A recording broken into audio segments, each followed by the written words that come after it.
Sidang pertama PPKI dilangsungkan pada 28 Mei sampai 1 Juni 1945 di Istana Negara dalam sidang pertama itu bisa menyampaikan semua dari Sidang Soekarno dan Negara.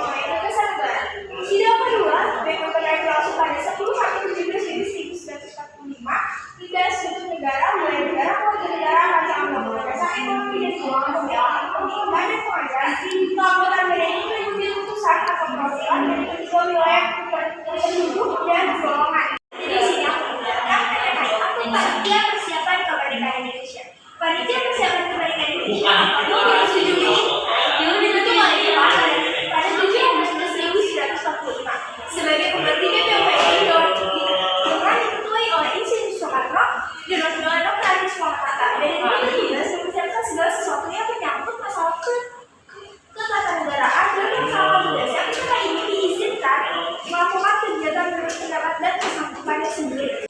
Pengesahan Naskah Proklamasi. Konsep Naskah Proklamasi yang telah dirumuskan oleh Bung Karno, Bung Hatta, dan Ahmad Subarjo dibawa ke Serambi Muka menemui para hadirin yang telah menunggu. Bung Karno kemudian membacakan rumusan pernyataan kemerdekaan yang telah dibuat itu secara perlahan-lahan dan berulang-ulang. Sesudah itu beliau bertanya pada para hadirin setuju atau tidaknya terhadap rumusan itu. Menurut Bung Hatta, jawaban dari para hadirin adalah gemuruh suara menyatakan setuju. Kemudian diulangi lagi pertanyaan oleh Bung Karno, benar-benar saudara setuju? Jawabannya adalah sama, yaitu setuju. Kemudian sempat timbul pertentangan pendapat mengenai siapa yang akan menandatangani naskah proklamasi tersebut. Akhirnya Soekarni maju ke muka dengan suara lantang mengatakan, bukan kita semua yang hadir di sini harus menandatangani naskah, cukup 2 orang saja menandatanginya atas nama rakyat Indonesia, yaitu Soekarno dan Hatta. Usul itu pun diterima hadirin dengan tepuk tangan dan berseri. Kemudian Bung Karno memerintahkan Sayuti Melik untuk mengetik naskah proklamasi tersebut. Presiden dan Wakil Presiden kembali ke Yogyakarta. Setelah Yogyakarta dikosongkan dari tentara Belanda dan TNI sepenuhnya menguasai kota tersebut, pada 6 Juli 1949, Presiden Soekarno dan Wakil Presiden Muhammad Hatta kembali ke Yogyakarta. Tampak Bung Karno, Bung Hatta, dan pemimpin-pemimpin rakyat Indonesia lainnya tiba di Yogyakarta dari Bangka 6 Juli 1949. TNI masuk kota Yogyakarta. Setelah dilakukan penarikan tentara Belanda dari Yogyakarta, maka TNI mulai memasuki kota Yogyakarta pada 29 Juli 1949. Tampak pasukan-pasukan TNI yang sedang memasuki kota Yogyakarta di bawah pengawasan UNCI atau United National Commission for Indonesia. Perjanjian Royan. Usaha-usaha di bidang diplomasi masih berjalan terus. Dewan Keamanan PBB memerintahkan UNCI atau United National Commission for Indonesia untuk membantu pelaksanaan perundungan antara Indonesia dan Belanda. Pada 14 April 1949, bertempat di Hotel Des Indes, Jakarta berlangsung perundungan Royan. Pihak Indonesia diketuai oleh Mr. Muhammad Royan, sedangkan pihak Belanda oleh Dr. Van Royan.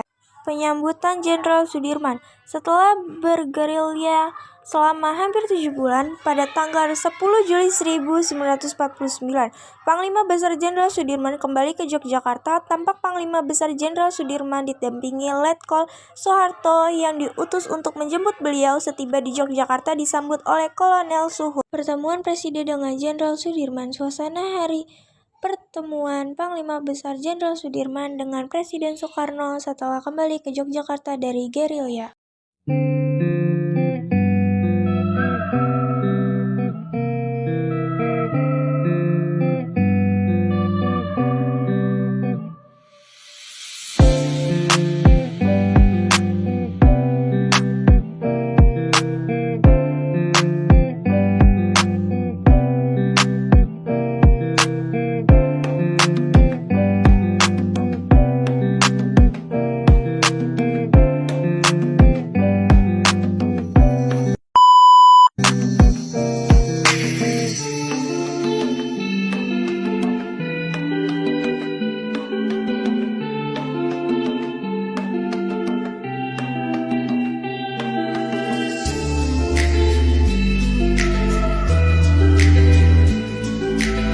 Sumatera dijadikan sasaran propaganda dana pembelian pesawat Dakota karena daerah strategis untuk diadakannya hubungan dagang dengan luar negeri yang terpaksa dilakukan karena blokade Belanda. Daerah yang dituju adalah Lampung, Bengkulu, Jambi, Pekanbaru, Bukit Tinggi, Tapanuli, dan Aceh. Dalam pengumpulan dana tersebut, Presiden Soekarno berpidato pertama kali pada 16 Juni 1949 di Hotel Aceh Kutaraja. Pidato itu mampu menggugah rakyat Aceh. Dalam waktu 2 hari telah berkumpul uang 130 straight dolar. Pesawat ini tiba di Indonesia pada bulan Oktober 1948.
Pengakuan kedaulatan di Belanda.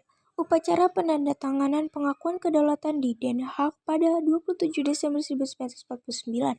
RIS diwakili oleh Dr. Andes Muhammad Hatta, sedangkan Belanda diwakili oleh Ratu Juliana, Perdana Menteri Dr. William Draes, dan Menteri Seberang Lautan Mr. AMJA Sasa.